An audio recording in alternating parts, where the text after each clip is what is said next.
Emma Calloway slammed her fist against the armrest of her wheelchair so hard that the metal frame rattled and her voice cracked through the empty garage like a gunshot. "Don't you dare touch me like I'm broken." Mike Carter froze the wrench still in his grease-stained hand. His eyes locked on the woman who had just rolled into his life on a rainy Tuesday afternoon. He didn't know yet that this fierce, trembling woman in the $1,000 coat was the same little girl he'd protected on a school bus 23 years ago. He didn't know that in less than an hour she would whisper 4 words that would shatter every wall he'd built around his heart since his wife walked out. If you're watching this story right now, drop the name of your city in the comments below. I want to see how far this story has traveled tonight.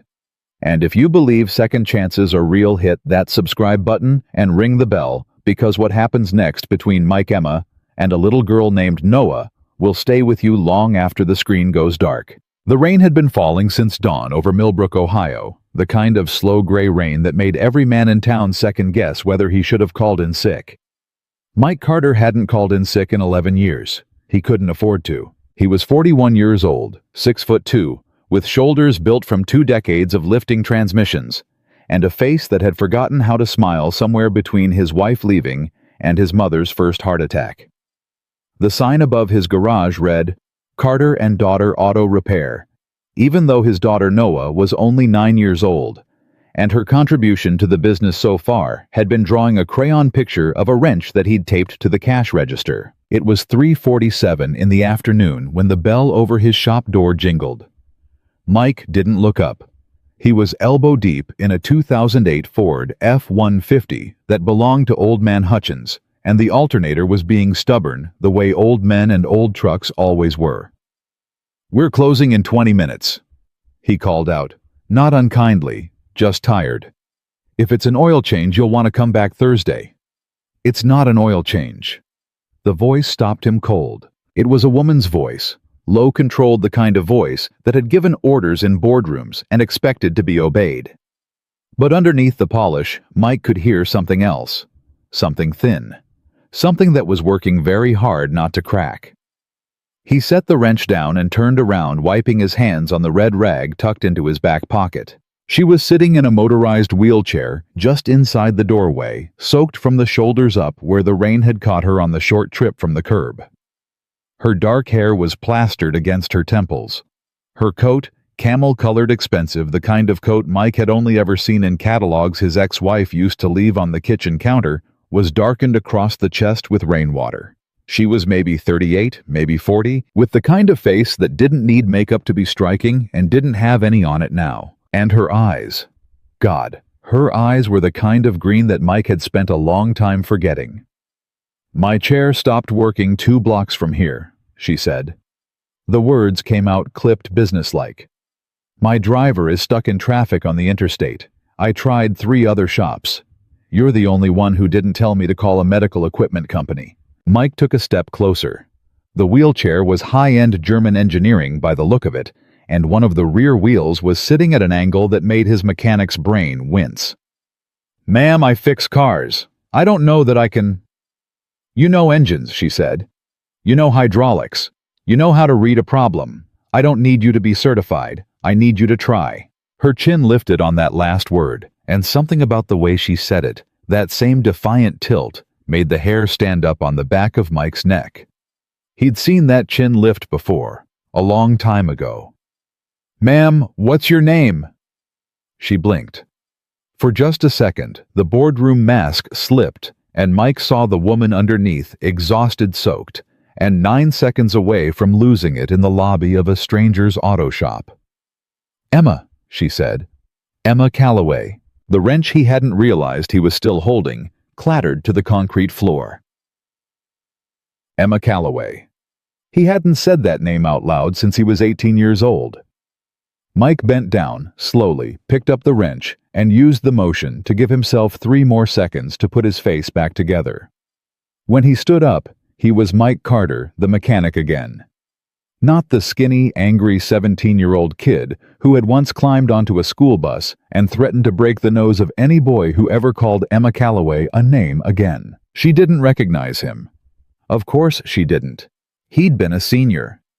She'd been a freshman with braces and a backpack twice the size of her body, and he'd only stepped in that one time, on that one bus, on that one afternoon, when 3 older boys had been pulling at her hair and laughing about her second-hand shoes.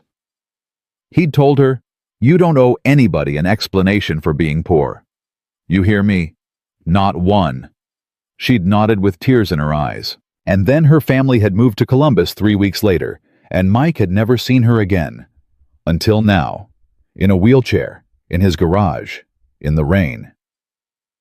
"All right, Miss Calloway," he said, and his voice came out steadier than he felt. "Let's take a look." He rolled his shop stool over and sat down so they were at the same eye level. He had learned this from raising Noah: never stand over someone who is already feeling small. Emma watched him do it, and something in her shoulders loosened by maybe half an inch. "Can you tell me what happened right before it stopped?" he asked. There was a click, then a grinding sound, then nothing on the right side. "Did you go through any standing water?" "Hit a curb? There was a puddle on Maple Street. I went through it. It wasn't deep." Mike nodded slowly. "Could be the motor on that side took on water. Could be a connection shook loose. I'm gonna need to take the side panel off to know for sure. That okay with you?" "Why are you asking?" "Because it's your chair," Mike said, "and nobody touches your stuff without you saying it's okay." Emma stared at him. For a long moment she didn't say anything. She just stared, and Mike watched her swallow hard, and he saw clear as daylight the exact moment she decided not to cry in front of him. "Yes," she said finally. Her voice had gone quiet. "It's okay." He worked carefully. He was used to working carefully. Noah's bicycle, his mother's walker, the wobbly leg on the kitchen table. There was a whole part of his life that was just him in silence, fixing things that other people had given up on. Emma didn't say anything for the first 10 minutes. She just watched him work. And then, almost like she couldn't help herself, she said, "Why didn't you turn me away?" Mike didn't look up. "Why would I?" "The other shops did." "Then the other shops are run by idiots." She made a sound that might have been a laugh if a laugh could also be a sob. "You don't even know me." "Yes, I do," Mike thought. "I knew you when you were 13 years old and somebody told you that you didn't belong on a yellow school bus." But he didn't say that. Not yet. "I know you came in here in the rain," he said instead.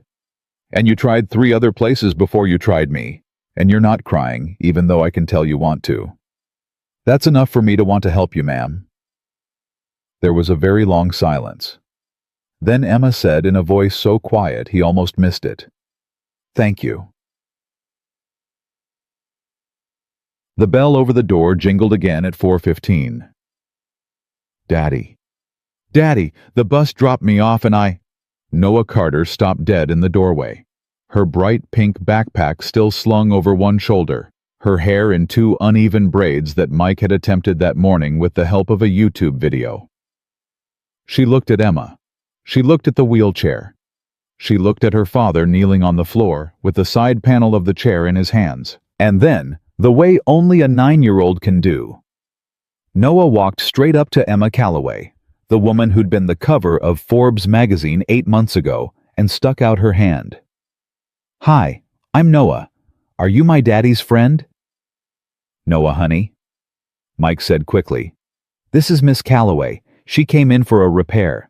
Why don't you—" "It's all right," Emma said. She took Noah's small hand in her own. Her hand was trembling just a little, but Noah didn't seem to notice. "It's nice to meet you, Noah," Emma said. "I think your daddy is the kindest person I've met in a very long time."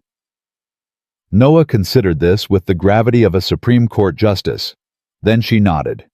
"Yeah," she said. "He's the best one. Did you know he can fix anything? One time my dolly's arm came off and he sewed it back on with fishing line. Fishing line, Miss Calloway." Emma laughed.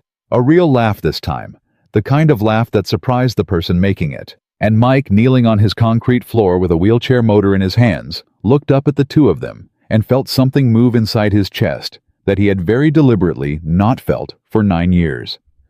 He found the problem 15 minutes later. A loose connector, just like he'd thought, plus a corroded contact that the puddle had probably finished off. He cleaned it, dried it, sealed it, and reattached the panel. The whole repair cost less than $30 in parts. When he switched the chair back on, it hummed obediently to life. Emma rolled forward an inch, then back, then forward again, and then she covered her face with both hands. "Miss Calloway," Mike said, alarmed. "Did I—" "No." Her voice was muffled. "No, you didn't do anything wrong. You did everything right. That's the problem." Mike didn't understand. He stood up slowly. Noah, who had been sitting on the customer bench, reading a book about horses, looked up with concern. "Daddy, why is the lady crying?" "I don't know, sweetheart." "Sometimes," Noah said wisely, "when I'm really tired, I cry because somebody's nice to me. Mrs. Patterson at school says it's because I was holding it for too long." Emma laughed again through her hands. It was a wet, broken sound. "Your daughter," she said finally, lowering her hands, "is the smartest person I've spoken to all week." "She gets it from her grandma," Mike said. "Not from me." He helped her gather her purse and her phone, which had buzzed 3 times during the repair with messages from someone named Vanessa about a board meeting at 6. Emma ignored every single one. "How much do I owe you?" she asked. $28, Mike said. "Parts only. The labor's on the house." "Mr. Carter." "Mike. Mike, I am the CEO of Calloway Industries. I have a net worth that I would prefer not to say out loud in front of your daughter. I am not going to let you do 30 minutes of expert work on my wheelchair for $28. "You're not letting me do anything, ma'am. I'm telling you what the bill is. The bill is $28. She stared at him. He stared back. "You haven't changed at all," she said suddenly. Mike's stomach dropped about 6 inches. "Ma'am, I said you haven't—" She stopped. Her eyes had gone very wide. "I said I'm sorry. I don't know why I said that." But Mike could see it happening. He could see it landing in her piece by piece. The shop name. His face. His voice. The way he hadn't talked down to her, hadn't tried to push her chair, hadn't acted like she was made of glass. Her hand came up slowly to cover her mouth. "Mike," she whispered. "Mike Carter. From the bus. From Roosevelt Junior High." He nodded once. He couldn't seem to make his throat work. "Oh my God," Emma said. "Oh my God, I didn't—" "It's all right." "It's not all right. I walked in here. I told you my chair was broken. I didn't even look at you." Emma. It was the first time he'd used her name. It came out rougher than he meant it to. "It's been 23 years. We were kids. You don't owe me anything for not recognizing me." She was crying openly now. Quietly, the way people cry when they've been holding it for a very long time, and the dam has finally given out somewhere they didn't expect. Noah had wandered over. She put her small hand on Emma's knee very lightly, the way Mike had taught her to do when Grandma was having a bad day. "It's okay, Miss Calloway," Noah said. "My daddy makes me feel like that too sometimes. When he's really nice when I'm sad. Mrs. Patterson says it's because you were holding it for too long," Emma finished. She put her hand over Noah's. "Yes, sweetheart. I think Mrs. Patterson is exactly right." Outside, a black SUV pulled up to the curb. A woman in a dark suit jumped out with an umbrella and rushed toward the door. "Miss Calloway, I am so sorry the accident on I-71 was—" "It's fine, Vanessa." Emma wiped her face quickly, the boardroom mask sliding back into place with the speed of someone who had practiced. "I'm ready." Vanessa hesitated in the doorway, taking in the scene her boss with red eyes, a child with her hand on her boss's knee, a tall mechanic standing very still by the workbench. "I'll bring the car up," Vanessa said carefully and disappeared. Emma turned to Mike.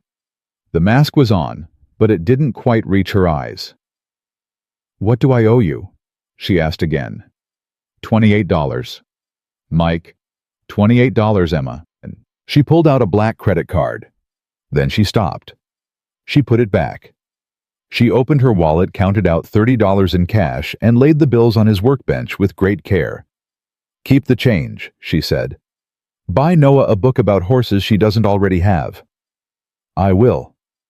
"Mike." She paused. Her hands were tight on the armrests of her chair. "I thank you. For today. And for the bus.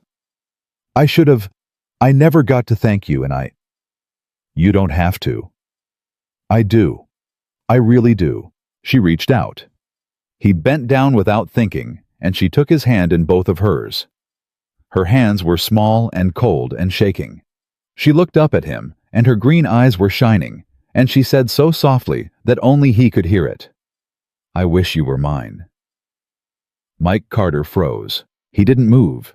He didn't breathe. He didn't blink. The whole world stopped on the concrete floor of his garage, and somewhere far away the rain kept falling, and somewhere closer his 9-year-old daughter was humming to herself and putting on her raincoat. Emma's face went white. "Oh my God," she whispered. I didn't mean to say that out loud. Mike, I'm so sorry. Emma, I'm leaving. I'm so sorry. I'm leaving." She rolled backward fast, too fast, and the wheelchair bumped against the doorframe. Vanessa was suddenly there, holding the door, asking if everything was all right. Emma was nodding too quickly. Noah was waving goodbye with both hands. And Mike Carter was standing in the middle of his shop with $30 in cash on the workbench, and the echo of 4 words in his ears that he was going to hear every single night for the rest of his life. "I wish you were mine." The bell jingled. The door closed. She was gone. Noah tugged on his sleeve. "Daddy!" He looked down at his daughter. She was holding her crayon drawing of the wrench, the one from the cash register. She was holding it out to him like it was important. "Daddy, I think Miss Calloway is sad." "I think she might be, sweetheart." "Daddy." "Yeah, baby." "Is she gonna come back?" "Mike." Carter looked at the door. He looked at the rain. He looked at his daughter. He didn't know the answer. He really didn't.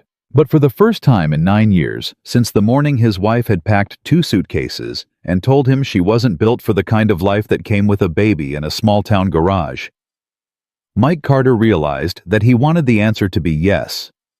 He just didn't know yet that Emma Calloway, sitting in the back of a black SUV 3 blocks away, was pressing both hands against her mouth and whispering the same prayer. "Please, please let me be brave enough to go back." The rain kept falling on Millbrook, Ohio, and somewhere on Maple Street, 2 people who had once stood up for each other on a yellow school bus were about to find out that some stories don't end. Some stories just wait. The black SUV had only made it 4 blocks before Emma Calloway said the word that Vanessa had never heard her boss say in 8 years of working for her. "Stop." Vanessa hit the brakes so hard that the rain on the windshield seemed to jump. "Ms. Calloway, are you?" I said, "Stop the car. Pull over. Right here. Right now. There's a fire hydrant." "Vanessa." The SUV swerved to the curb. Emma sat in the back with both hands pressed flat against her thighs, breathing through her nose the way the physical therapist had taught her after the accident. In, 2, 3, 4. Out. 2, 3, 4. Her hands were still shaking. The boardroom mask was gone. There was nothing on her face now, except a 40-year-old woman who had just told a man she barely remembered that she wished he was hers, Ms. Calloway. Vanessa's voice had gone soft, the way it only did when she was off the clock, which she technically wasn't. "What happened in there?" "I made a mistake." "What kind of mistake?" Emma laughed, and the laugh came out wet. "The kind I haven't made since I was 13 years old." Vanessa, who was 34 and had 2 children and a husband who taught middle school history, turned around in the driver's seat. She didn't say anything. She just waited. It was one of her gifts, and Emma had hired her partly because of it. "Vanessa," Emma said finally, "do you remember when I told you I grew up poor?" "Yes, ma'am." "I never told you how poor." "No, ma'am, You didn't. Emma looked out the window. The rain was streaking sideways now the way it did in Ohio in October, and somewhere 4 blocks behind them was a garage with a sign that said Carter and Daughter Auto Repair. And inside that garage was a man who had once told her on a yellow school bus that she didn't owe anybody an explanation for being poor. "Turn the car around," Emma said. "Ma'am, the board meeting is in. Cancel it.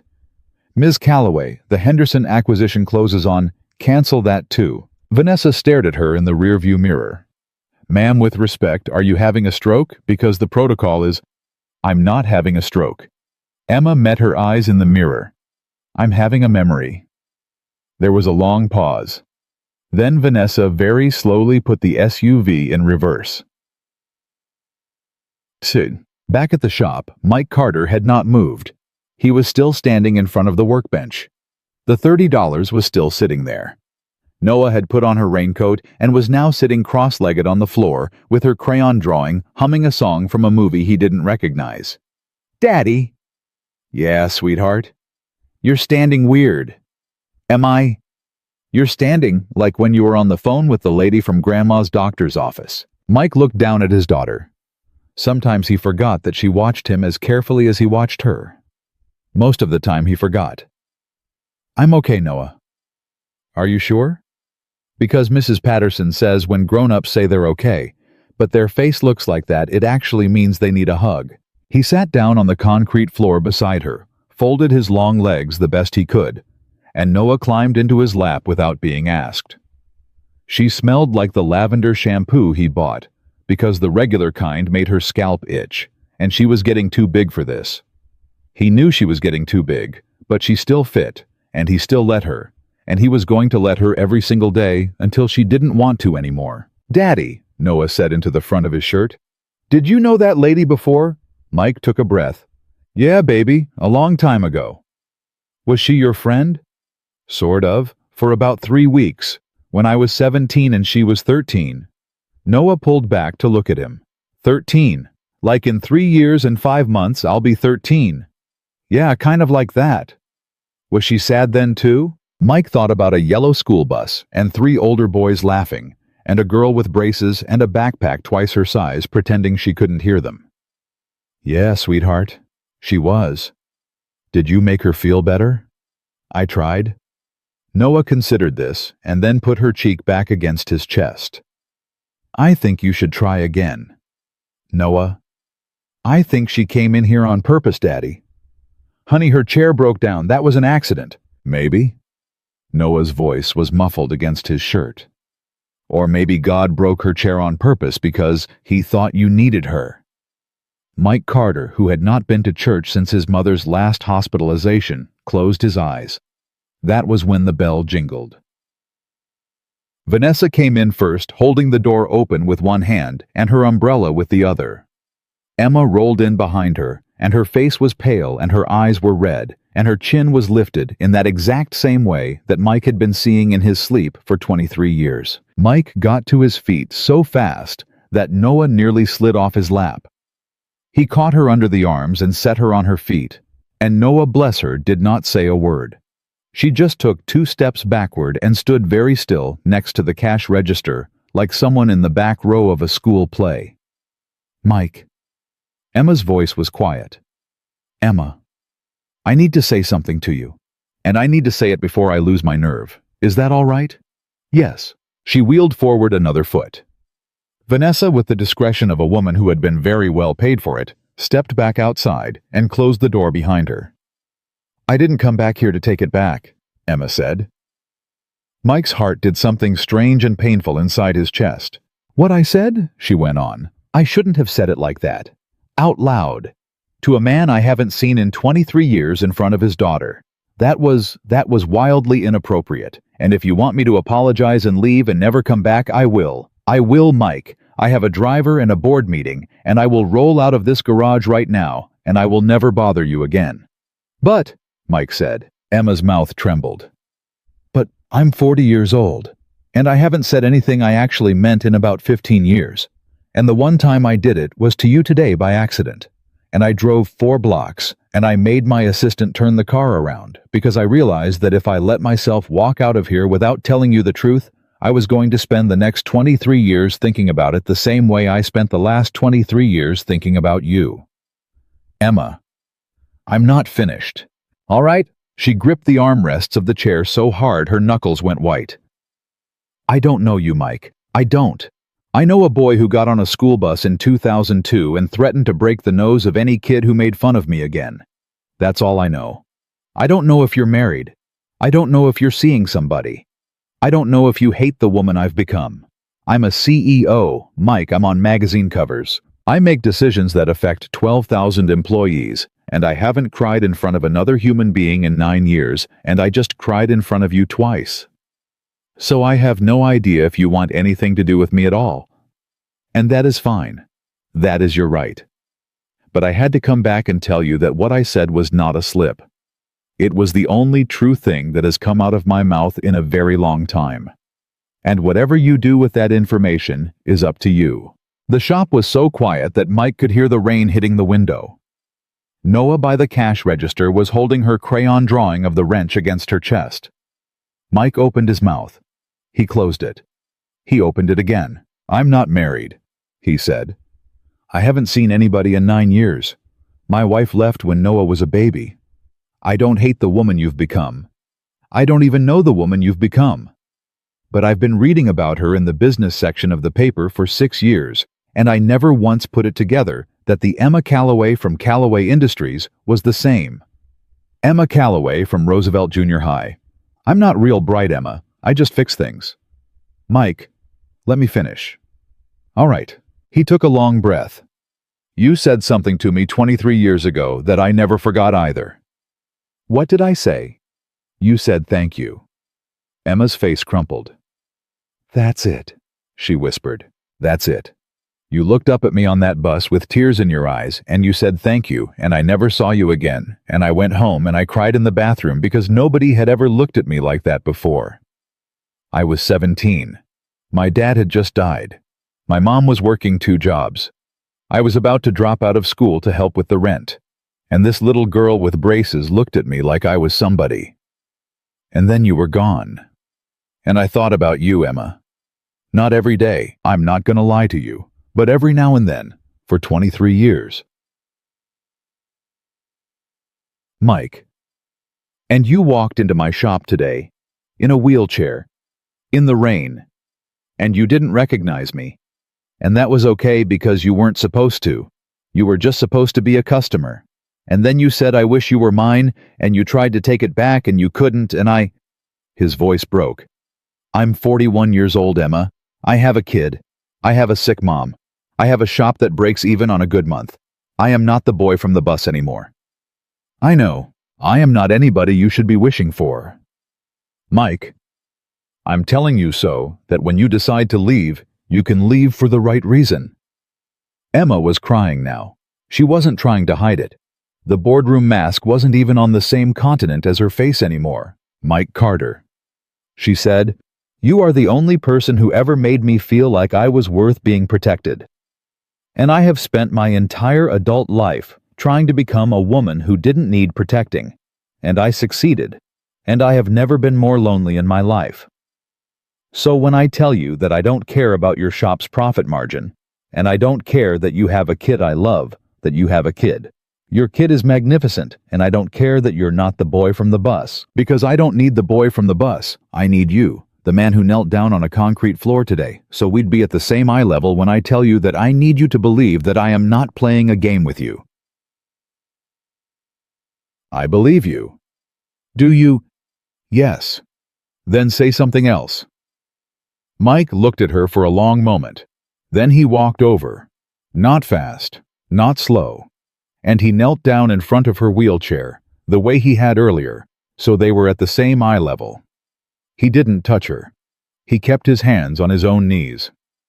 I don't know how to do this, Emma. Neither do I. I haven't been on a date since 2017. I haven't been on a date since the accident.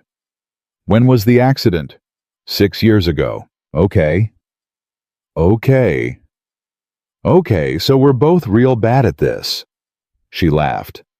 It was a small hiccuping laugh, and it surprised her again, and she wiped her face with the heel of her hand.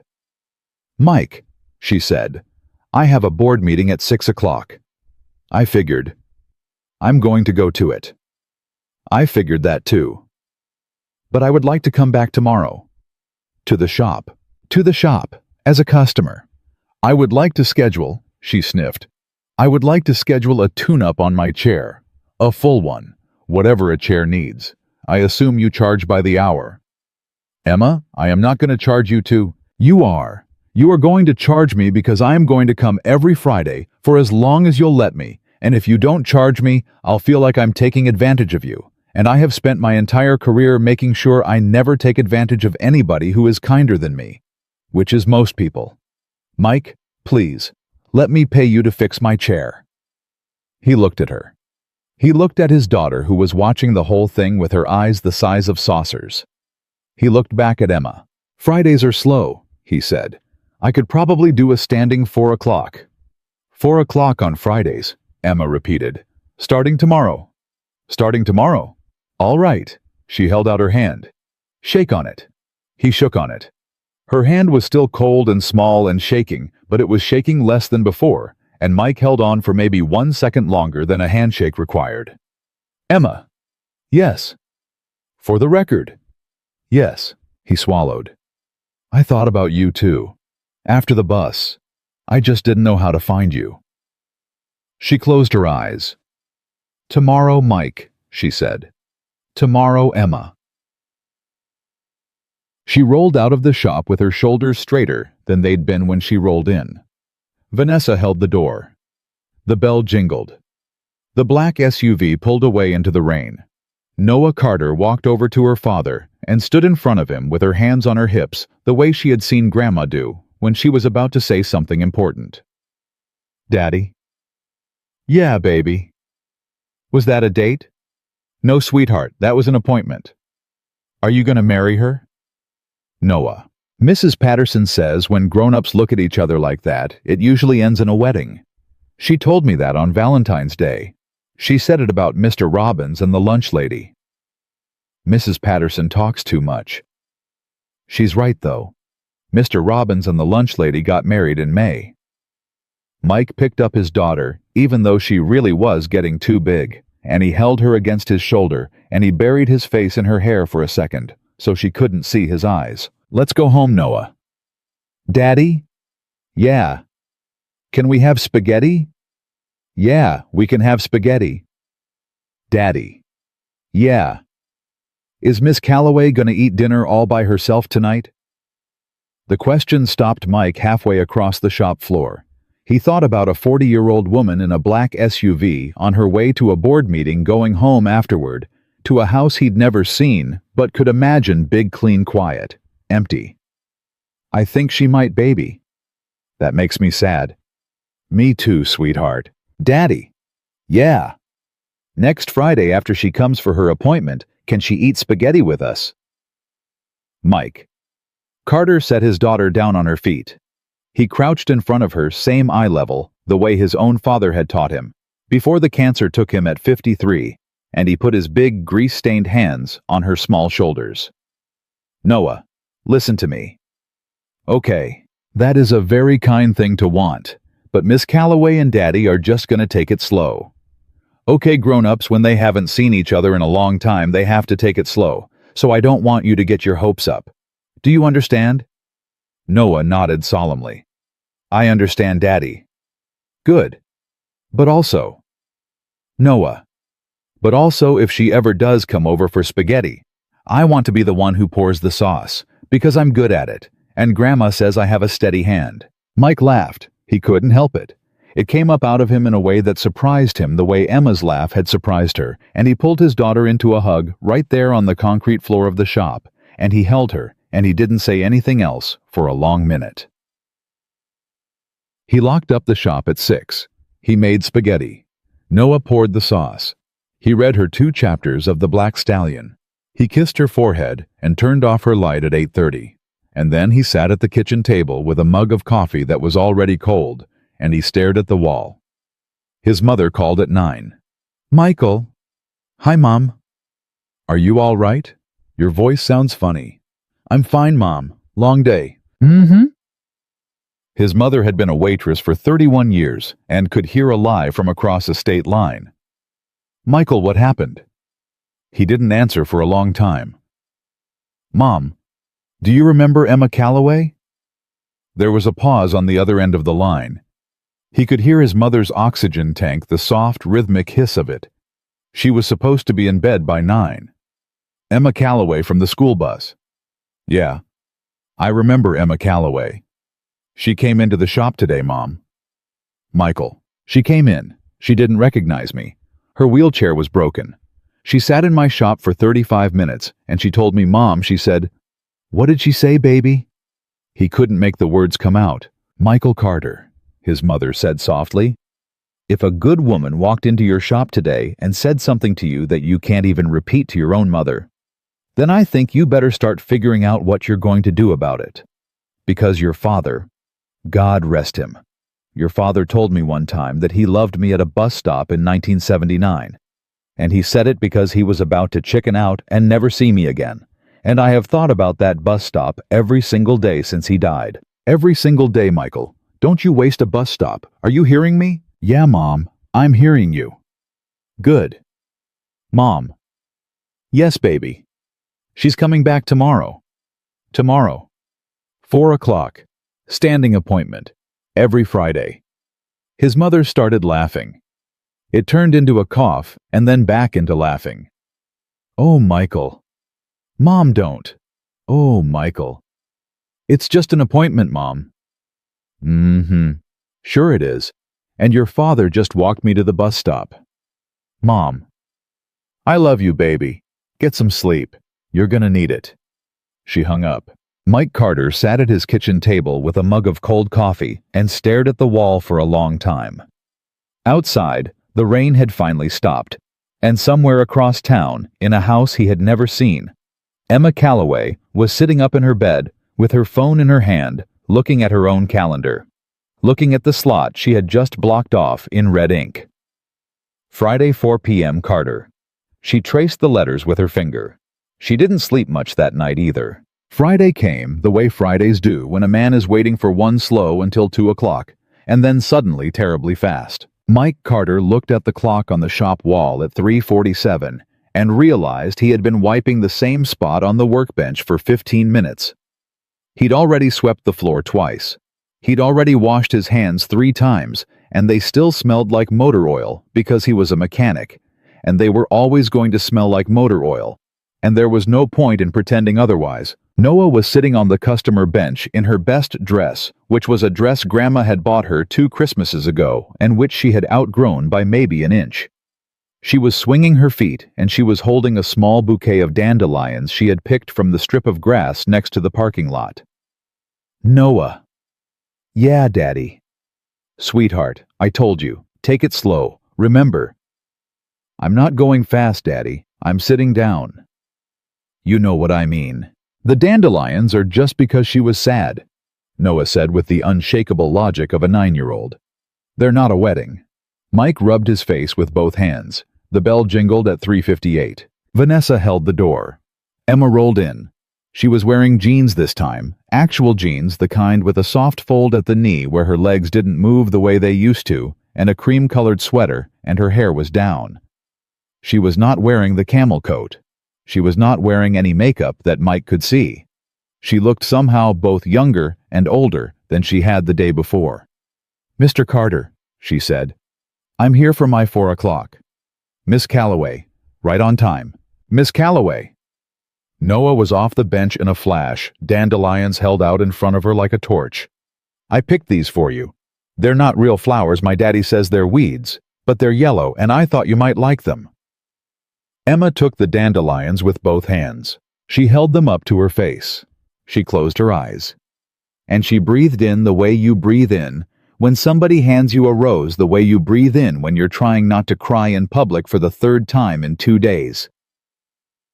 Noah, she said, these are the most beautiful flowers anyone has ever given me. I'm going to put them in water as soon as I get home, and I'm going to keep them on my desk, and every time I look at them, I'm going to think about you. Is that all right? Noah nodded so hard her braids bounced. That's the exact right thing to do with them.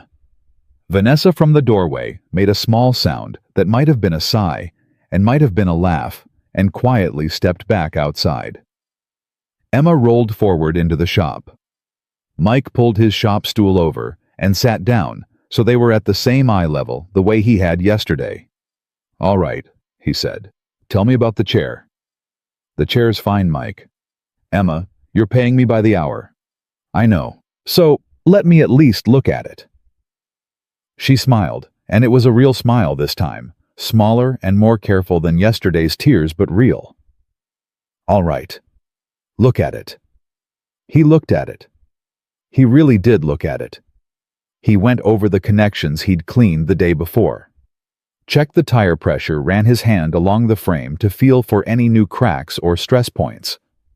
It was, in fact, a perfectly good chair, and he told her so.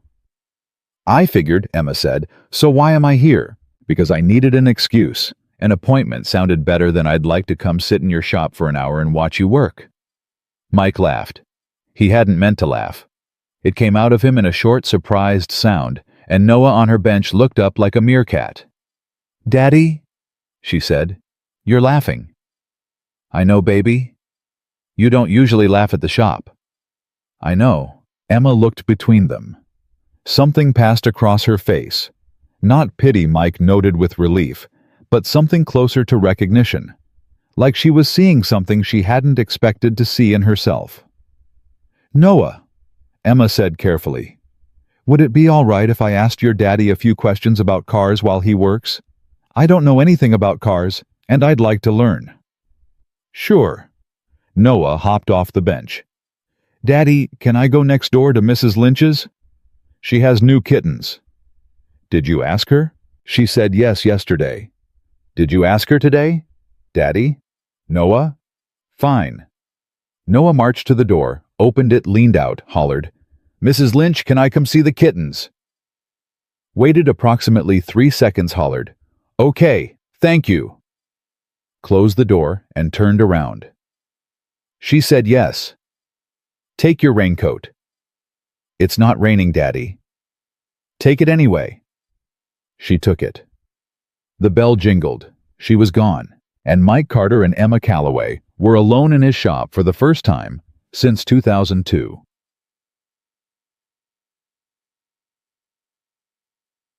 For a long moment, neither of them said anything. Then Emma said, I didn't sleep last night. Me neither. My assistant thinks I'm having a nervous breakdown. My mother thinks I'm finally coming back to life. Emma laughed and her hand came up to cover her mouth the way it had yesterday. Mike. What? Ask me something. Anything. I told myself I was going to come in here and just sit, but I can't just sit. My brain doesn't work like that anymore. Ask me something so I have something to do with my mouth besides say things I shouldn't say. Mike picked up a rag. He didn't really need the rag. He just needed something to do with his hands. All right, he said. Tell me about the accident. Emma went very still. You don't have to, he said quickly. I'm sorry, I shouldn't have. No, you should have. Everybody else doesn't. They tiptoe around it. Even my mother doesn't say the word. She calls it what happened. As in, Emma dear, since what happened. Like it's Voldemort. Emma took a breath.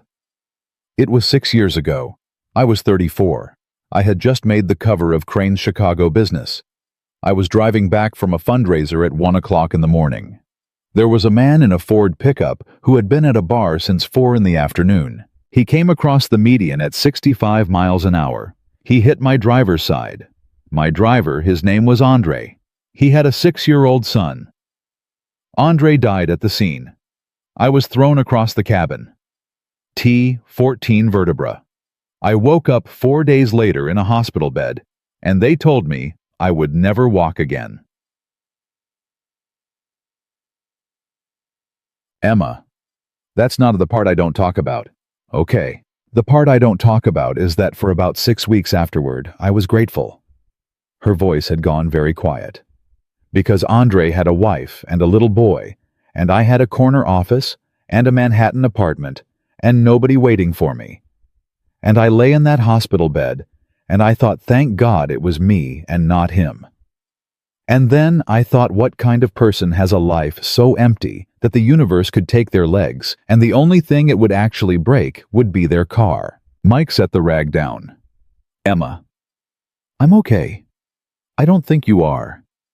No, but I'm better, Mike. That's the point. I'm better than I was. I went to therapy. I rebuilt my life. I run a company that employs 12,000 people.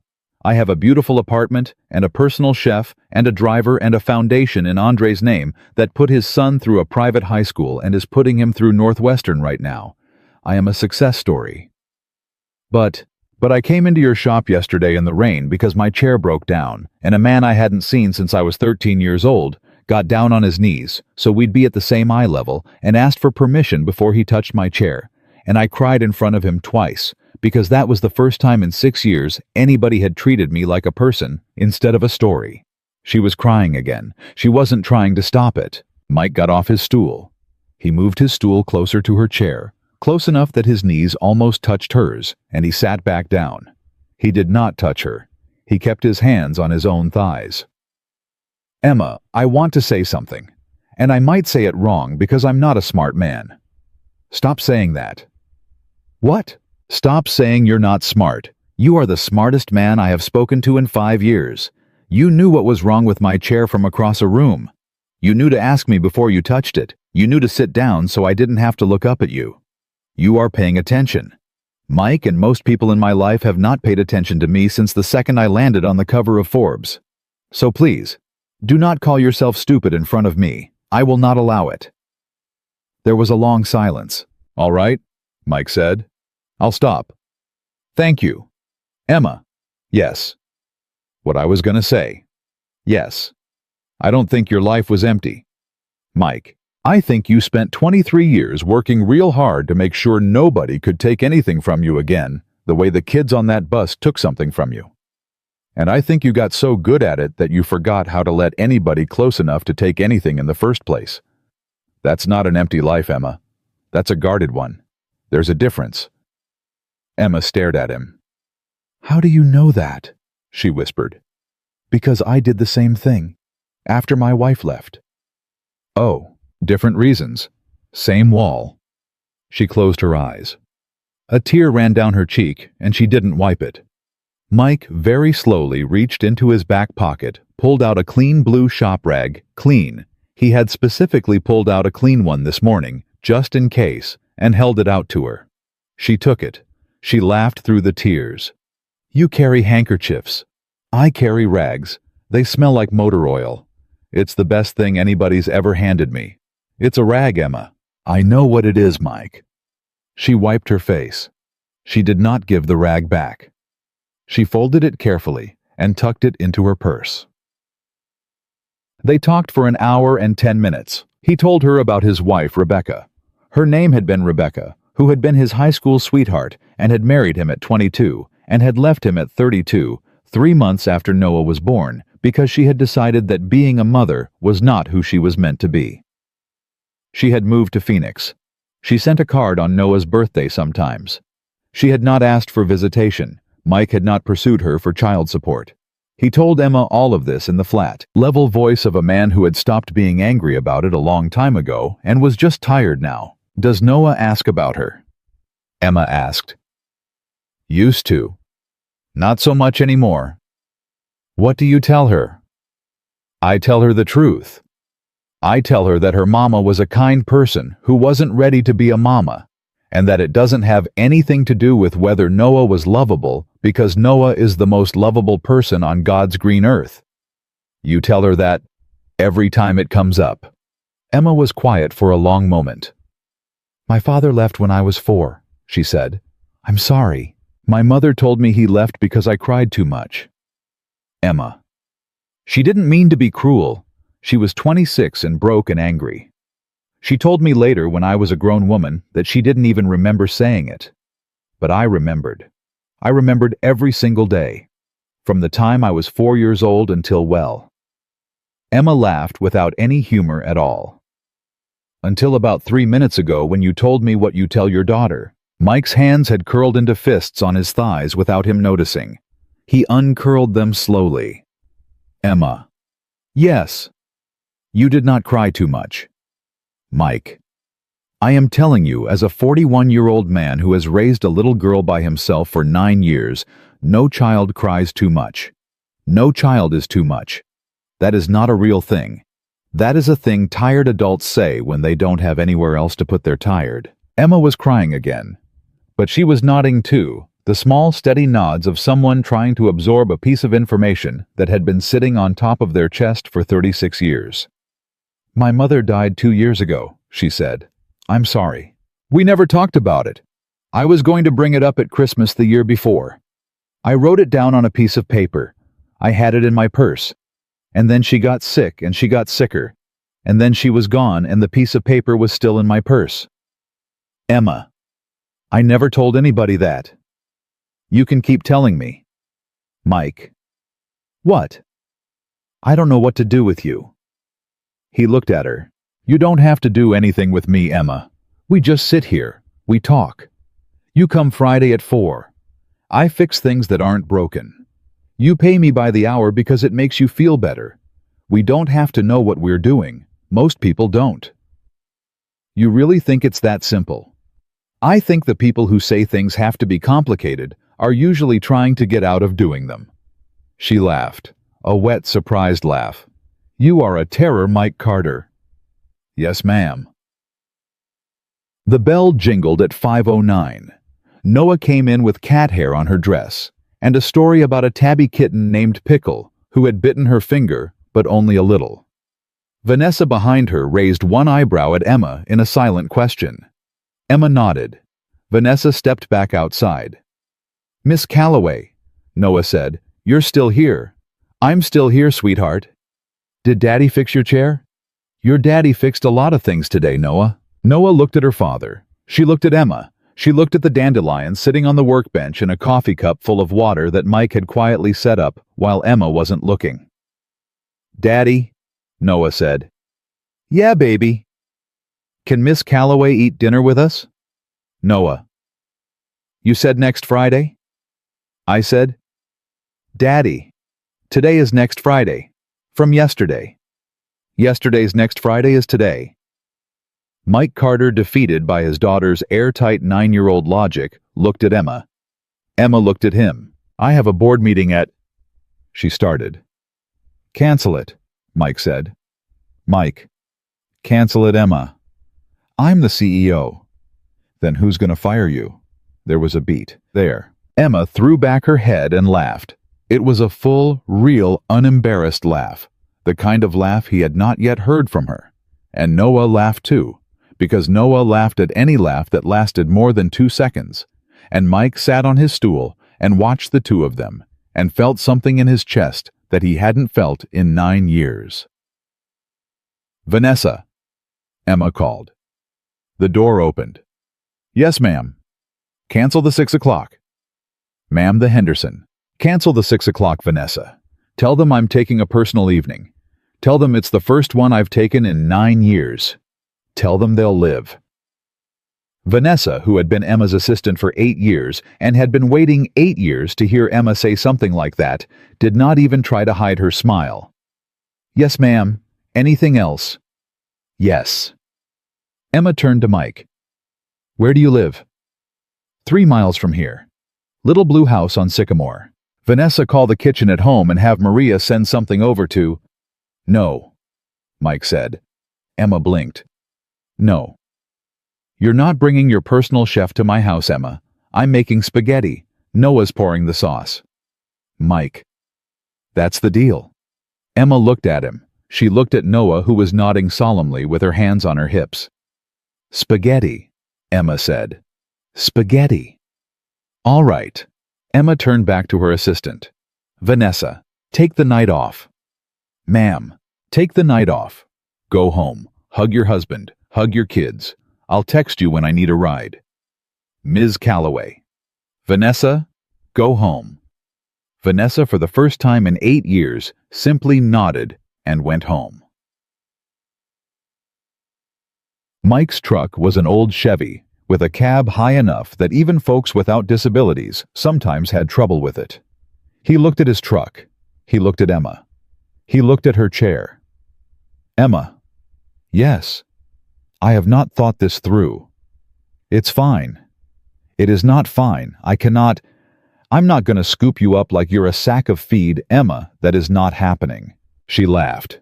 Mike, I have a van. It's parked 2 blocks over. Vanessa drove me here in the SUV because the van was at the dealership this morning. We can take the van.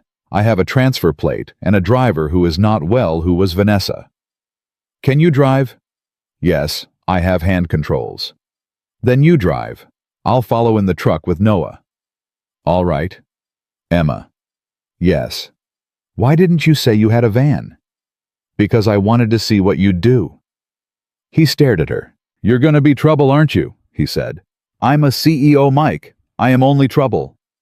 She was laughing as she rolled out the door, and Mike Carter stood in the middle of his shop with his daughter holding his hand and a coffee cup full of dandelions on his workbench, and he realized he was about to have a woman in his house for the first time in 9 years. He realized with some alarm that he had not vacuumed.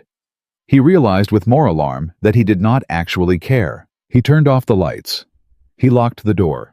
He helped his daughter into the truck, and he followed Emma Calloway's van, a sleek black thing with a wheelchair lift on the side, through the streets of Millbrook, Ohio, toward a little blue house on Sycamore Street, where in about 45 minutes a 40-year-old woman in a wheelchair was going to sit at a kitchen table, while a 9-year-old girl with steady hands carefully poured red sauce over a plate of pasta and announced with great seriousness that this was the exact right way to do it. Mike drove with one hand on the wheel and one hand resting on the seat next to Noah, and he did not realize until Noah leaned over and laid her cheek against his arm at a red light that he was smiling.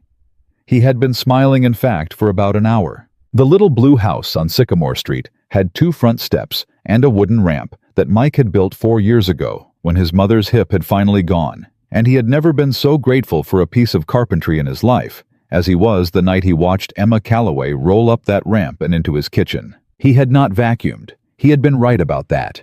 There was a basket of clean laundry on the couch that he had been planning to fold for 3 days, and Noah's homework was spread across the kitchen table, and the dishes from breakfast were still in the sink, because the morning had been the kind of morning where Noah couldn't find her left shoe. Emma rolled into the kitchen and stopped. She looked at the laundry basket. She looked at the homework. She looked at the dishes. She started to cry.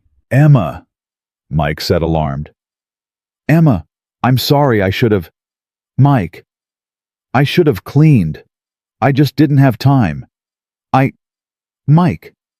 She was crying and laughing at the same time, the way she had at the shop, and she rolled forward another foot and reached out and grabbed his wrist. Don't you dare apologize for this house, she said. Don't you dare. This is the first house I have been inside in 6 years that did not have a person in it whose job was to make sure it was clean. Do you understand what I'm telling you? Emma, you don't have to. 6 years, Mike. 6 years of apartments where somebody wipes down the counters before I get home. 6 years of houses where the laundry is folded by somebody whose name I don't always remember. Do you know what I would give to come home one time to a basket of laundry that somebody hadn't gotten around to?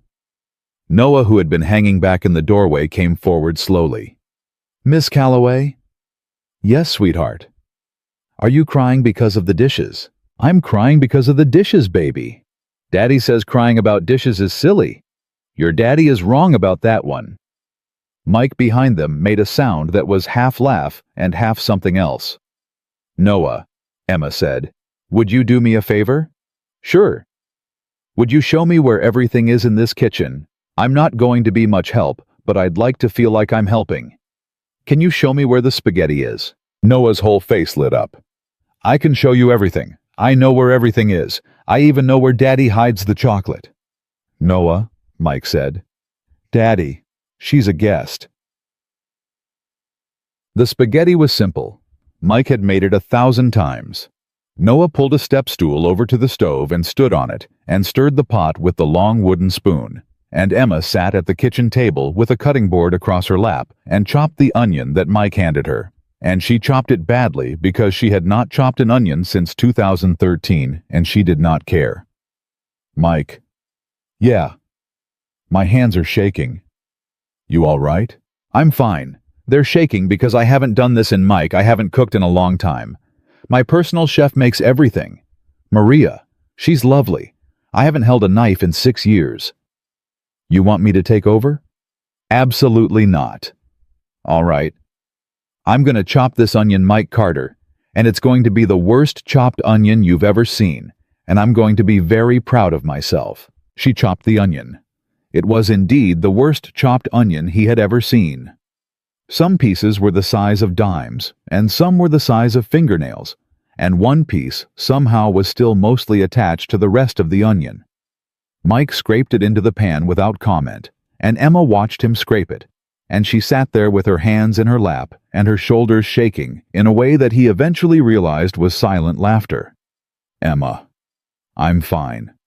You're laughing at your own onion. I'm laughing at my whole life, Mike. He looked over his shoulder at her. She was wiping her eyes with the back of her hand. I run a billion-dollar company, she said. I sit on 3 boards. I have spoken at Davos. I have been to the White House twice, and I cannot chop an onion. You chopped it fine. I chopped it like a raccoon, Mike. Noah on her step stool laughed so hard she nearly fell off. They ate at the kitchen table. Mike had to move Noah's homework and the laundry basket and a stack of unpaid bills that he had been planning to deal with on Saturday. Noah, standing on her chair, poured the sauce. She poured it slowly and carefully with her tongue between her teeth, and when she was done, she stepped back and announced, "That is how you pour sauce." And Mike said, "Yes, ma'am, it is." And Emma laughed and clapped her hands, and Noah took a bow. They ate. Emma ate 3 plates. Mike? Yeah. This is the best meal I have had in 6 years. It's spaghetti, Emma. It's the best meal I have had in 6 years, Mike. All right. Noah. Yeah, Miss Calloway. You are the best sauce pourer I have ever seen in my life. Noah, with sauce on her chin, beamed. After dinner, Noah asked Emma if she wanted to see her room. Emma looked at Mike. Mike, who had been about to say another time, baby caught his daughter's face and changed his mind. Go on, he said. But make it quick. Bath at 8. The hallway was narrow, but Emma's chair just fit, and she rolled into Noah's bedroom. Pink curtains, a beanbag chair, a shelf of horse books, a wall covered in crayon drawings, and Noah climbed onto her bed and started showing Emma each drawing one by one. That's Daddy. That's Grandma. That's me. That's our cat. But we don't have a cat. I just want one. That's Daddy fixing a car. That's my mom. I don't really know what she looks like, so I just drew yellow hair because Daddy said she had yellow hair. That's me when I'm grown up. I'm gonna be a vet. That's a horse. That's another horse. That's actually the same horse I just drew it twice. Emma was quiet. She was looking at the drawing of the mother with yellow hair. Noah? Yeah. How long have you wanted a cat? Since I was born, Miss Calloway. Has your daddy told you why he hasn't gotten you one? He says they shed and they scratch the furniture and they cost too much. What? Nothing. I just think your daddy might be wrong about cats. That's what I keep telling him. Emma laughed. Then she said very softly, Noah, can I tell you something? Yeah. My mama wasn't a great mama either. Oh, and I had her my whole life. She didn't leave like yours did. She stayed. But sometimes the mamas who stay aren't always doing a great job. And sometimes the mamas who leave were doing the best thing they knew how to do. So I want you to know something, sweetheart. I don't know your mama. I have never met her. But your daddy is right about her. She wasn't ready. And it doesn't have anything to do with whether you were lovable. Because Noah, you are enormously lovable. I have known you for 2 days, and I am ready to fight a bear for you. Noah, who had been sitting very still, climbed off her bed. She climbed into Emma's lap. She just climbed up there the way 9-year-olds do, and put her arms around Emma's neck, and her head against Emma's shoulder, and Emma went very still. And then she put her arms around Noah, and she held her, and she did not cry this time, because there are some moments where crying would actually be a kind of disrespect. Mike, who had walked down the hall to tell them it was almost bath time, stopped in the doorway. He stood there for maybe 10 seconds. He didn't say anything. Neither of them saw him. Then he turned around and walked back to the kitchen and stood in front of the sink and put both hands on the counter and lowered his head, and he stayed like that for a long time. Emma stayed until 9:15. She would have stayed later, but Noah had been yawning for half an hour, and Emma was a guest who could read a room, and she rolled out to the front porch with Mike behind her, and Noah already in her pajamas waving from the doorway. "Good night, Miss Calloway." "Good night, sweetheart. Don't forget about the dandelions." "I won't forget about the dandelions, Noah. I'm going to put them in water as soon as I get home." "Good. Good night." "Good night." Noah disappeared back into the house, leaving Mike and Emma alone on the front porch under the yellow bug light. Emma had texted Vanessa 15 minutes ago. The black SUV was already parked at the curb. Vanessa, with the discretion that had earned her every raise she had ever gotten, was reading something on her phone and pretending not to look at the porch. "Mike?" "Yeah." "I don't know how to thank you for tonight." "You don't have to." "I do." "You don't, Emma." She was quiet for a moment. Then she said, "I'm going to ask you something and you can say no, and it will not change anything about Friday at 4. I want to be clear about that." "All right." Could I come to dinner again? Not next Friday. Sooner." "How soon?" "Tomorrow." Mike laughed. "Emma, I know. I told myself I was going to be cool about this. I told myself in the van. I rehearsed the cool version of this conversation. And then I sat at your kitchen table with your daughter pouring sauce, and I just... Mike, I have not had a Saturday night. I wanted to spend somewhere in 6 years." "Tomorrow," Mike said. "Tomorrow." All right. All right. What time?" "Whenever you say." 6 o'clock. 6 o'clock. I'm making meatloaf. I love meatloaf. You don't know if you love meatloaf, Emma. You haven't had it in 6 years. Mike Carter, I am telling you. I love meatloaf." He laughed again. He had laughed more in 2 days than he had in 2 years. "All right, Miss Calloway. 6 o'clock." She rolled to the top of the ramp. Then she stopped. She turned her chair around so she was facing him. "Mike." "Yeah."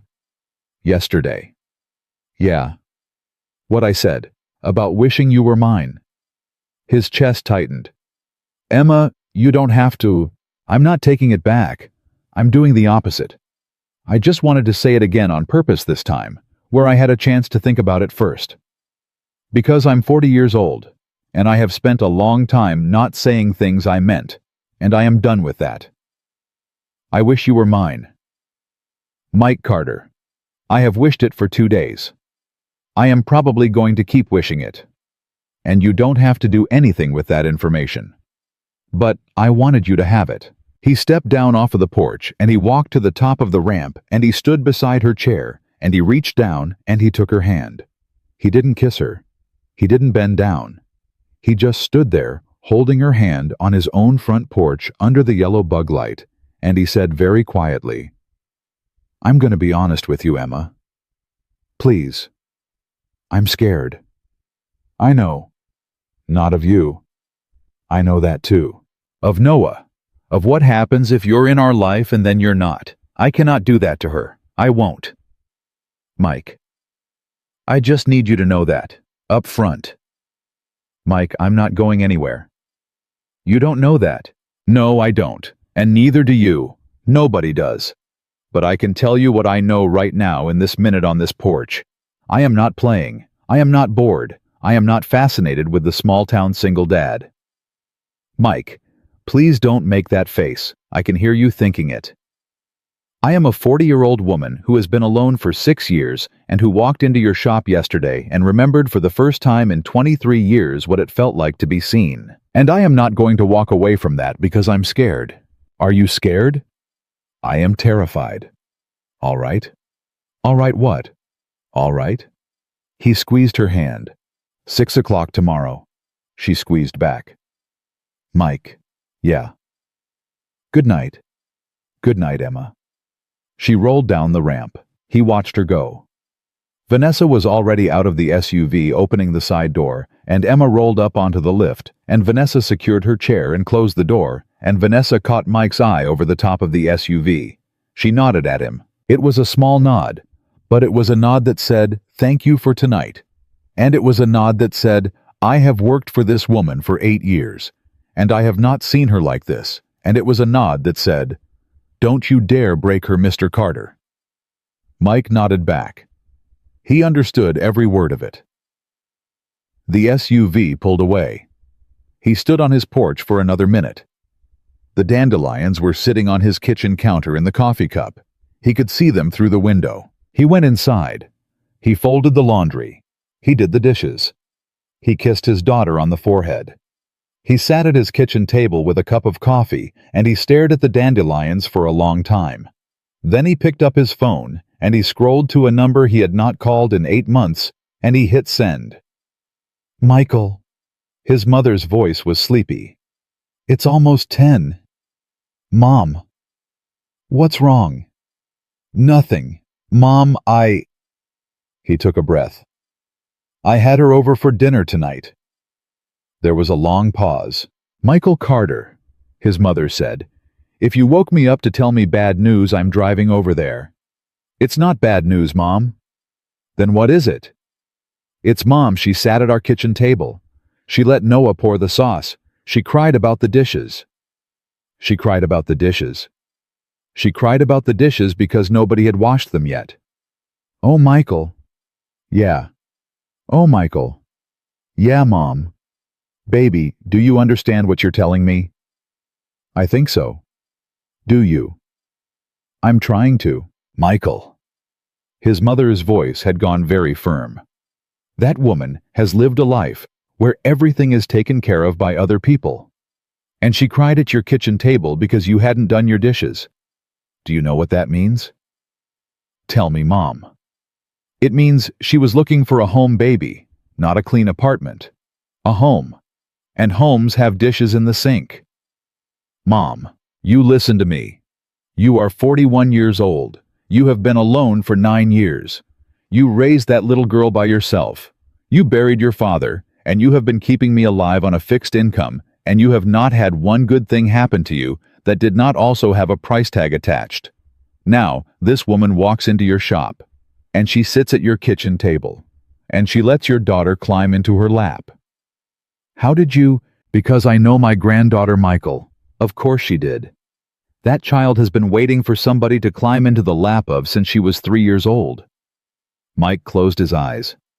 "Mom." "What?" "I'm scared." "Of course you are, baby. What if she—" "Stop." "Mom." "Michael Carter, stop. I know what you're going to say. You're going to say, what if she leaves? And I'm telling you right now, baby, that is not the question. The question is, what if she stays? Because that's the harder question. That's the one that takes courage. Anybody can be scared of getting left. Only brave people are scared of getting kept." He didn't say anything. He couldn't. "Michael." "Yeah, Mom. You go to bed. You make that meatloaf tomorrow. You let that woman into your life.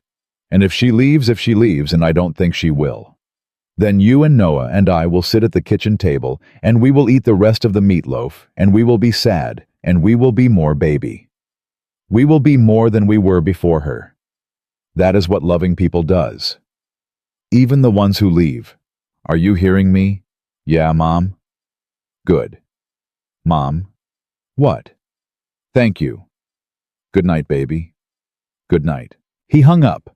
He sat at his kitchen table for another long time, and then he got up, and he walked over to the kitchen counter, and he looked at the dandelions in the coffee cup. They were already starting to wilt. Dandelions did that. They were not made to last. He reached out very gently, and he touched one of the yellow heads with the tip of his finger. "Tomorrow," he said to no one. He went to bed. Across town, in a penthouse apartment on the top floor of a building that had a doorman and a private elevator and a view of the river, Emma Calloway sat alone at her kitchen island with a coffee cup full of water in front of her. She had asked Vanessa on the way home to stop at a 7-Eleven so she could buy a coffee cup. Vanessa had not asked why. Emma had not explained. She put the dandelions in the cup. She set the cup on her kitchen island. She rolled back and looked at it. It looked in her enormous white kitchen, with the marble countertops and the view of the city, completely ridiculous. A cheap red coffee cup full of weeds sitting in the middle of $40,000 worth of imported stone. She started laughing. She laughed until her stomach hurt. She laughed until tears were streaming down her face. She laughed the way you laugh when something inside you that has been clenched for a very long time has finally let go. Then she picked up her phone and she scrolled to her therapist's number and she typed a text. She didn't send it yet. She'd send it in the morning, but she typed it. Marcia, I think I have to cancel Tuesday's session. Or maybe not cancel. Maybe move it to a different time. I have a 4 o'clock standing appointment on Fridays now. And I might have a 6 o'clock standing appointment too. I'll explain when I see you. I think I'm going to be okay. She read it 3 times. She didn't change anything. She set the phone down. She sat at her kitchen island. She looked at the dandelions in the cup. I wish you were mine, she said softly to the empty kitchen, to the dandelions, to the man 3 miles away, who was at that exact moment lying in his bed with one arm under his head, staring at the ceiling. For the first time in 6 years, Emma Calloway slept all the way through the night. The phone rang at 6:14 in the morning, and Mike Carter knew before he picked it up that it was the hospital. He had been waiting for this phone call for 4 years. Mr. Carter, this is St. Vincent's. Your mother had an episode about 30 minutes ago. We have her stable now, but we'd like you to come down. He sat up in bed. The room was still dark. He could hear Noah breathing through the wall. How bad? It's her heart again, Mr. Carter. I think you'll want to come. He drove to the hospital with Noah in the back seat in her pajamas and her winter coat pulled over them, because at 6 in the morning you didn't have time to get a 9-year-old fully dressed, and Noah had not asked any questions, because Noah was a child who had grown up with a sick grandmother, and she knew the way children of sick relatives know that some questions had to wait. In the parking lot, Mike sat behind the wheel for a moment with his hand on the door. Daddy? Yeah, baby. Is Grandma gonna die today? I don't know, sweetheart. Daddy. Yeah. Should we call Miss Calloway? He looked at his daughter in the rearview mirror. Why would we call Miss Calloway Noah? Because. Noah's voice was very small and very serious. Because you said grown-ups when they're sad, they need somebody. And Miss Calloway is your somebody, right? Mike Carter sat in the parking lot of St. Vincent's Hospital at 6:31 in the morning and stared at his daughter through the rearview mirror, and he felt something break open in his chest that he had been holding shut for 9 years. Yeah, baby. Should we call her? Yeah, Noah, we should call her. He pulled out his phone. He scrolled to the number Emma had given him last night, written on the back of one of her business cards in her own handwriting, and he hit call. And he held the phone to his ear with his hand shaking, because he had just become a man who called a woman at 6:31 in the morning when his mother was in the hospital. She picked up on the second ring. Mike, Emma. Mike, what's wrong? My mom. She's in the ER. They called me an hour ago. I'm in the parking lot. Noah's with me. I just wanted to... What hospital? St. Vincent's. Emma, you don't have to. I'm coming. Emma. Mike. I'm putting the phone down. I'm calling Vanessa. I'll be there in 20 minutes. You don't have to. I am not asking you, Mike Carter. I am telling you, 20 minutes. She hung up. Mike sat in the driver's seat with the phone in his hand. He looked at his daughter in the rearview mirror. She's coming, he said. I know, Noah said. I told you. Judge. She came in 19 minutes.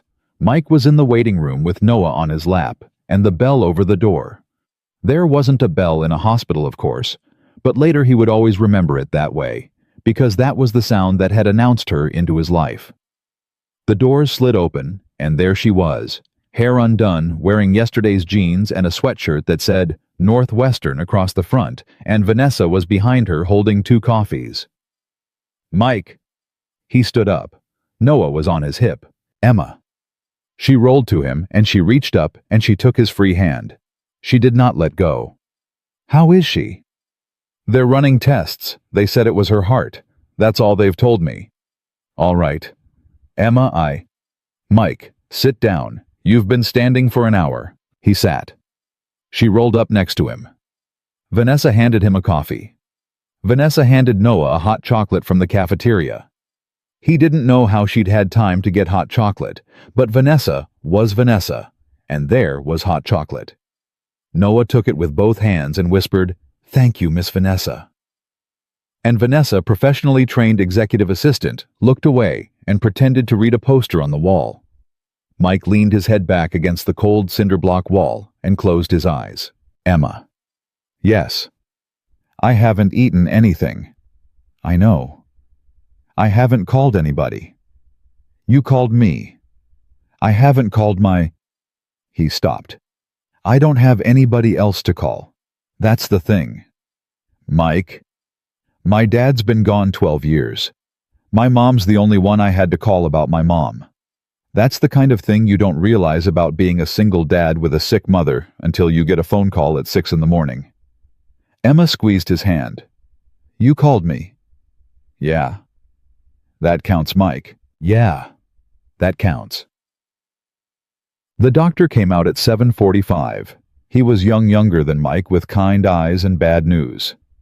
"Mr. Carter, your mother has had what we call a NSTEMI, a heart attack. She's stable, but she's going to need a procedure today, a stent. We've got her prepped.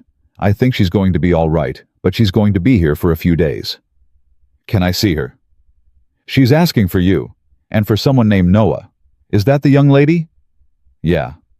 "Bring her back. Grandma wants to see her." Mike stood up. He was still holding Emma's hand. He looked down at her. "Emma." "Go, Mike. Will you—" "I'll be right here.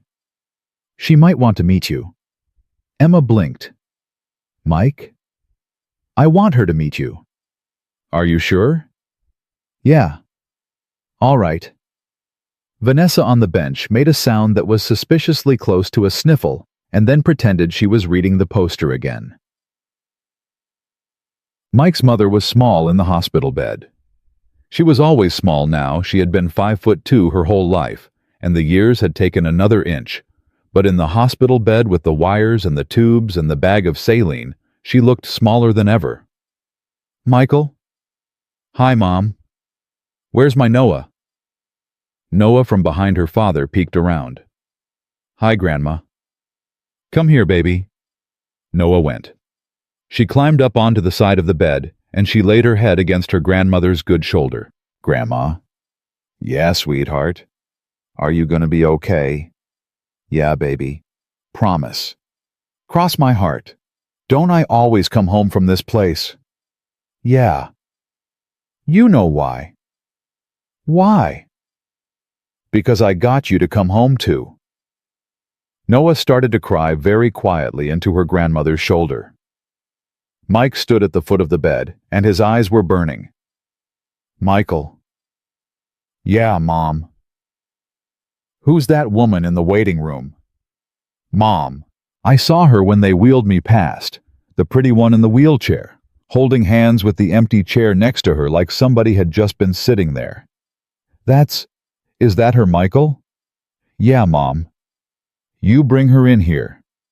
"Mom, you just had a—" "Michael Carter, you bring that woman into this room. I have been waiting 9 years to meet her.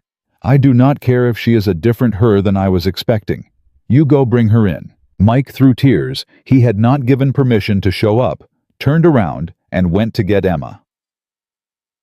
Emma rolled into the room slowly. Her hands were shaking on the rims of her wheels. She had not done this in a long time, not been introduced to somebody's mother, not been brought into somebody's family, not been brought anywhere except as a CEO. "Mrs. Carter?" "Honey, it's Linda." "Linda. Come closer, sweetheart." Emma rolled closer. Linda Carter, 72 years old, 4 hours out of a heart attack, lifted her hand off the bed and held it out.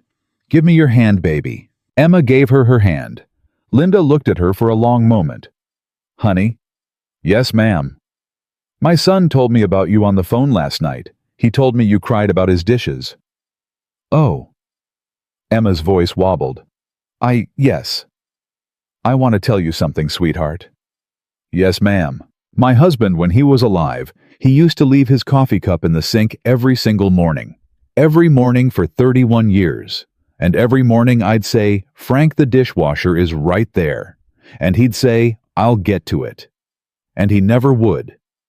And I'd wash that coffee cup with the rest of the dishes at night, and I'd be aggravated, and I'd fall in love with him again every single day because of that stupid coffee cup. Do you understand what I'm telling you?" "I think I'm starting to, ma'am." "He died in 2014, and do you know what I would give, sweetheart, to walk into that kitchen and find one more coffee cup in the sink?" Emma was crying. "You hold on to those dishes, honey," Linda said softly. "You hold on to that boy, and you hold on to this little girl over here who is about to be the best thing that ever happened to you if you let her." "Yes, ma'am." "You hear me, Emma?" "Yes, ma'am." "Good." Linda squeezed her hand. "Now somebody take me to surgery. I've got a procedure to get through and a granddaughter to embarrass at her wedding someday." Mike covered his face with his hand. "Mom." "What?" "I'm 72 and I had a heart attack. I get to say what I want." The procedure took 4 hours. Emma stayed. She stayed in the waiting room with Mike and Noah for all 4 hours, and at one point, Noah fell asleep with her head in Emma's lap, and Emma stroked her hair, and Mike watched, and didn't say anything, and Vanessa quietly drove out to a Target and came back with coloring books and snacks and a phone charger because Mike's was at home. Linda came through fine. The doctor said she'd be out in 3 days. That night, Mike drove home with Noah asleep in the back seat, and Emma's van followed him, because Emma had decided without being asked that she was going to sleep on his couch in case he needed anything in the night, and Mike had not had the energy to argue, and the truth was, he hadn't wanted to. She slept on his couch in his sweatpants and one of his old t-shirts, and at 3 in the morning, Mike walked out of his bedroom to get a glass of water and saw her there, asleep with her arm hanging off the edge of the cushion, and he stood in the doorway of his living room and looked at her, and he thought about his mother's coffee cups, and he thought about a yellow school bus in 2002, and he thought about the way Noah had climbed into Emma's lap without being asked. He went back to bed. He slept. The weeks after that became months. Linda recovered. She came home from the hospital. Emma came over for Sunday dinners. By December, Sunday dinner had become Wednesday dinner too, and Friday afternoons at the shop had become Friday evenings at the house, and Noah had stopped saying Miss Calloway and started saying Emma. In November, Emma sold the penthouse. She bought a single-story house 6 blocks from Mike's with wide hallways and a kitchen island at chair height and a backyard with a ramp. She did not ask Mike to move in. He did not ask her to. They had decided going to do this slowly. They had decided too old and too scarred to do it any other way. Linda Carter, however, was not slow. Linda Carter had survived a heart attack, and she had decided she was done waiting on anything. In late November, she pulled Mike aside after church and said, "Michael Carter, Christmas is in 4 weeks. You know what I want for Christmas." "Mom." "Don't you?" "Mom, me, Michael. I want one thing. 1. I want to wake up on Christmas morning and find out that woman is going to be my daughter. Are we clear?" "Mom, it's been 3 months. It's been 23 years, Michael. You met her when she was 13. Don't you dare give me 3 months." He bought the ring on December 18th. He drove to a jeweler 2 towns over because he didn't want to run into anybody who'd ask him questions, and he picked out a ring he could afford, which wasn't much. But the man behind the counter was kind and helped him find something simple and beautiful. A small solitaire, the kind of ring a mechanic could give to a CEO and not feel like he was apologizing for it. He hid it in the toolbox in his truck. He told Noah on December 22nd. "Noah." "Yeah, Daddy." "I want to ask you something." okay?" He sat down on her bed. She was in her pajamas. She had her stuffed horse, the one Emma had gotten her for her birthday in October, under her arm. "Noah, what would you think if Daddy asked Emma to marry us?" "Marry us?" "Marry me. I mean marry me. But it's the same thing, sweetheart, because you and I, we come together." Noah dropped her horse. She launched off the bed. She tackled her father in a hug that nearly knocked him off his feet. "Daddy?" "I'll take that as a yes." "Daddy, yes, yes, yes, yes, yes." "Noah, sweetheart, you're choking me." "I'm sorry, I'm just so happy, Daddy, when. He laughed. He wrapped his arms around his daughter. "Christmas morning, baby." "Christmas morning. I want you to help me. I have a job for you, the most important job." "What is it, Daddy? I will do anything. I'm gonna need you to give her the ring." Noah Carter, 9 years old, looked up at her father with an expression of such complete and total seriousness that Mike almost laughed again. "Daddy." "Yeah. I will not drop it." "I know you won't. I have a steady hand. Grandma says so." "I know you do, baby." "Daddy." "Yeah. This is the best Christmas of my whole life, and it's not even Christmas yet." He held her against his chest. He didn't say anything. He couldn't. Yarrow. Christmas morning came. Emma arrived at 8 o'clock in her van because Linda had wanted to do presents at 8 o'clock, and Linda Carter, 3 months out of a heart attack, and bossier than she'd been in 20 years, was running this Christmas like a drill sergeant. Mike's house was full. His mother was on the couch in her Christmas sweater. Noah was on the floor in her Christmas pajamas, with a paper crown on her head from breakfast. Vanessa was there too, with her husband and her 2 kids. Emma had insisted that Vanessa come this year, and Vanessa had cried about it for 10 minutes in the car on the way over. They opened presents. Noah got a bicycle. Linda got a new robe and a scarf Emma had picked out herself. Mike got a new set of socket wrenches from Emma, and a hand-drawn card from Noah that said, "I love you, Daddy. You are the best daddy." Emma got a small pile of presents, a sweater from Linda, a homemade ornament from Noah, a hardback book from Mike about the history of small American businesses, because she had said once that she wanted to read more about the kinds of companies that weren't hers. And then it was 9:30, and the wrapping paper was everywhere, and Linda Carter cleared her throat very loudly from the couch. "Michael." "Yeah, Mom." "Is there one more present?" "I don't know, Mom." "Michael."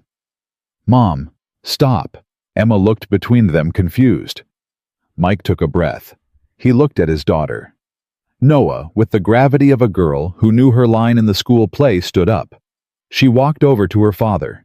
He bent down and pulled the small velvet box out of the pocket of his flannel shirt. He put it in her small hand. She closed her fingers around it. She walked across the living room to Emma. She knelt down beside the wheelchair. "Emma." "Yes, sweetheart. My daddy wanted me to give you this, because we come together, me and him, so we wanted to ask you together." She held out the box. Emma looked at the box. She looked at Noah. She looked across the room at Mike, who was on one knee in his living room in his flannel shirt, with his hair a mess, and Linda was crying on the couch, and Vanessa was crying in the doorway. And Vanessa's husband was crying because Vanessa was crying, and Noah was holding out the velvet box with both hands. Emma Calloway. "Mike, I've been carrying you in my head since I was 17 years old. I didn't know it was you for most of those years, but I know now. And there is not a man in this house. And I mean that my dad's gone, but I am telling you, he is in this house. There is not a man in this house who loves you more than I do. And I have got nothing. I have got a shop that breaks even, and a sick mother and a daughter who is going to eat me out of house and home in about 3 years. But Emma, if you want it, it's yours." Emma was already crying. She opened the box with shaking hands. She looked at the small ring inside. "Mike?" "Yeah?" "Get over here." He got over there. He crossed the living room on his knees because he wasn't going to make her look up at him. For this, he was going to be at her eye level, the way he had been on the day she rolled into his shop, and he knelt in front of her chair, and he took the box from Noah, and he took the ring out of the box. "Will you marry us, Emma?" "Yes." Yes? Yes, Mike. Yes. Yes, I will marry you. Yes, I will marry Noah. Yes, I will be Linda's daughter. Yes to all of it. Yes to every part of it. He slid the ring onto her finger. Noah threw her arms around both of their necks at the same time and held on so tight that Mike thought he might actually pass out, and Emma was laughing and crying and saying, "Yes, yes, yes, yes," over and over. And Linda Carter was openly sobbing on the couch, and Vanessa was holding her husband's arm with one hand and dialing her mother in Florida with the other. And somewhere outside the living room window, the snow was falling on Sycamore Street, the kind of slow Ohio snow that everybody had been hoping for and nobody had been sure they'd get. They were married in March in Linda Carter's church. Noah was the flower girl. She did not drop a single petal. Linda walked her son down the aisle because that was what she had decided to do. "I gave you to the world. Michael, I might as well be the one who gives you away." And Vanessa was Emma's matron of honor. And Vanessa cried straight through the ceremony. In the years that followed, Emma did not run her company the same way. She delegated more. She came home at 5. She ate dinner at the kitchen table on Sycamore Street with her husband and her stepdaughter and her mother-in-law. She got a cat. Noah named it Pickle after the kitten next door, and the cat shed on everything, and Emma did not care. Noah grew up. She became a veterinarian the way she had always said she would. Linda Carter lived to 91. She held her great-grandchildren before she went. And Mike Carter the mechanic never sold his shop.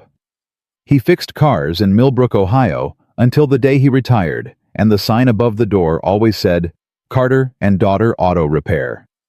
Even after Noah moved away and started her own family 2 states over. He kept it that way on purpose. Some signs, he said, were not about who was in the building.